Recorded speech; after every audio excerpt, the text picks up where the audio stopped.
ওলামায়ে কেরাম থেকে শুনেছি। আল্লাহ পাক আমাদেরকে আমল করার তৌফিক দান করেন। অসংখ্য দরুদ ও সালাম প্রিয় হাবিবের রওজায়, রহমতের নবী, দয়ার নবী, মায়ার নবী, ভালোবাসার নবী, প্রেমের নবী, মনের নবী, আমাদের হাবিব রাহমাতুল্লিল আলামিন নবী আরবি মুহাম্মদুর রাসূলুল্লাহ সাল্লাল্লাহু আলাইহি ওয়াসাল্লামের উপর আল্লাহ তাআলা মেহেরবানি করে দয়া করে আমাদের দরুদ ও সালামকে এই মুহূর্তে নবীজির রওজায় সোনার মদিনা পৌঁছায় দিন। সবাই বলি আমিন। সাথে সাথে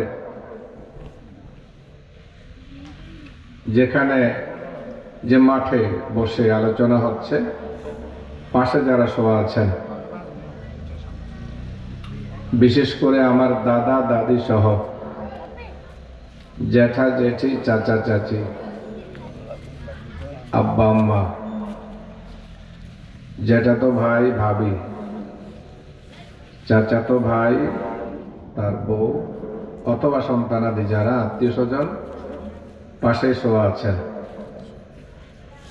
আল্লাহ রাব্বুল আলামিনের কাছে এই গভীর রাতে দোয়া কবুলের মুহূর্তে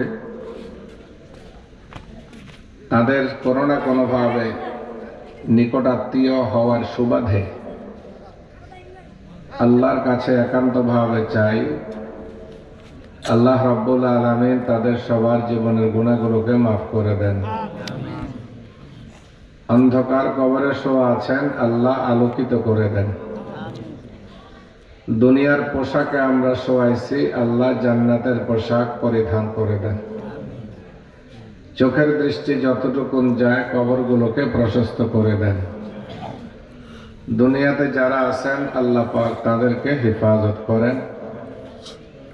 বিশেষ করে আমাদের গ্রাম, আমার মাইকের আওয়াজ যতরকম প্রতিধ্বনিত হচ্ছে, আরো কবরস্থান যেখানে আছে, আল্লাহ রাব্বুল আলামিন আমাদের সকলের সওয়াবগুলো তাদের কবরে পৌঁছে দিয়ে তাদের জীবনের গুনাহগুলোকে মাফ করে দেন।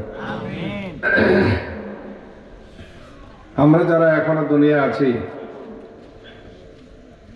জানি না আমরা কতদিন হায়াত পাই অথবা আমাদের কেউ কতদিন হায়াত পায়।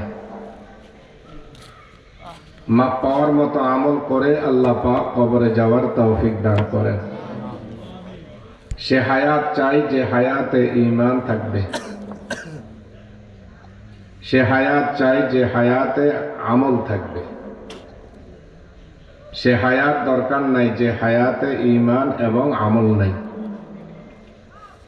আল্লাহ রাব্বুল আলামিন আমাদের সকলকে মাফ করে দেন।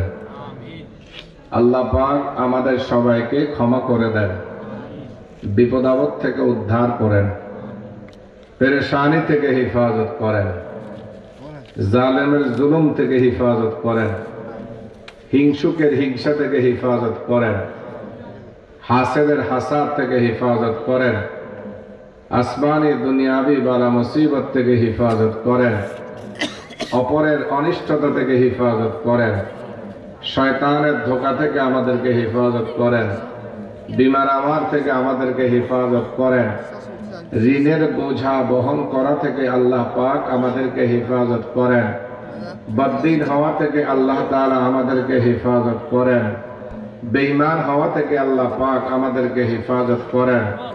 আমাদের ঈমানকে আল্লাহ মজবুত এবং দৃঢ় করার তৌফিক দান করুন। সবাই বলি আমিন।